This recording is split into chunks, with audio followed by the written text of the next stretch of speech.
देगलू नाका पर traffic jam के चलते आज फिर एक हादसा पेश आया जिसमें 2 नौजवानों की जान खतरे में आ गई है। देगलू नाके से पुराने पुल की तरफ मोटरसाइकिल पर सवार होकर जा रहे 2 नौजवान अचानक एसटी बस की जिद में आ गए। हादसे को देखने वालों के मुताबिक पैसेंजर की तलाश में रास्ते पर खड़ी काली पीली टैक्सी और खानगी ट्रैवल्स लग्जरी बस की वजह से यह हादसा पेश आया।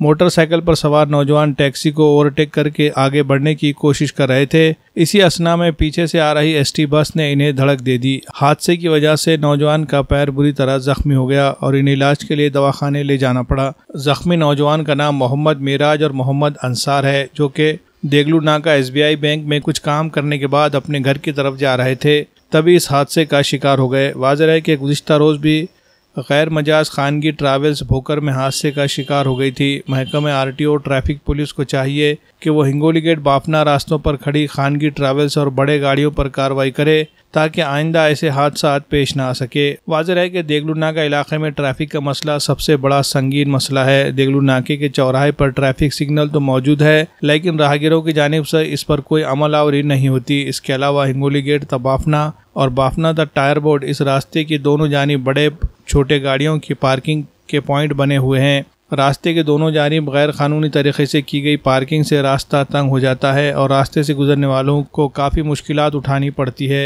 इस वजह से यह रास्ता हमेशा जाम रहता है। इस रास्ते से गैर मजाज खानगी ट्रैवल्स की आमोदरफ्त भी तेज़ी से जारी है, जिससे आए दिन हादसा पेश आते हैं।